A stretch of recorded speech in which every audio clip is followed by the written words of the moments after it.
Calon temuduga Pegawai Hal Ehwal Islam Grade S9 JAKIM. Temuduga anda akan berlangsung pada 2 hingga 18 September 2026. Jangan masuk bilik temuduga dengan jawapan terlalu umum seperti, saya minat bab-bab agama ni.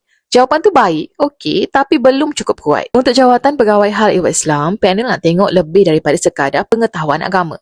Panel nak lihat calon yang faham peranan JAKIM, boleh berkomunikasi dengan masyarakat, ada adab dan hikmah, faham isu semasa umat Islam dan boleh menjaga integriti sebagai penjawat awam. Contoh soalan yang mungkin ditanya, kenapa anda berminat menjadi Pegawai Hal Ehwal Islam? Jangan jawab pendek sangat. Contoh jawapan yang lebih baik, saya berminat kerana jawatan ini memberi peluang untuk berkhidmat kepada masyarakat melalui pendekatan Islam yang berhikmah. Saya percaya tugas ini memerlukan ilmu, adab, komunikasi yang baik, integriti dan kesediaan membantu masyarakat dalam pelbagai situasi. Nampak lebih tersusun kan? Panel juga mungkin tanya soalan situasi macam ni. Jika masyarakat salah faham tentang sesuatu isu agama, apa tindakan anda? Jawapan yang sesuai, saya akan menjelaskan dengan berhemah, merujuk kepada sumber yang sahih dan menjaga adab komunikasi supaya penerangan itu tidak menimbulkan salah faham yang lebih besar. Tips penting, ulang kaji. Yang pertama, fungsi JAKIM. Yang kedua, tugas Pegawai Hal Ehwal Islam. Yang ketiga, isu semasa umat Islam. Yang keempat, dakwah dan komunikasi masyarakat. Yang kelima, integriti penjawat awam. Temuduga dah makin dekat. Jangan tunggu malam sebelum temuduga baru nak baca fungsi JAKIM. Nanti panel tanya isu semasa, kita boleh jawab macam baru lepas bangun tidur. Kalau anda nak persediaan lebih tersusun untuk temuduga kerja kerajaan, dapatkan rujukan temuduga yang Cik Su cadangkan. Klik link di bio sekarang atau DM Cik Su. Semoga calon Pegawai Hal Ehwal Islam S9 dipermudahkan urusan temuduga.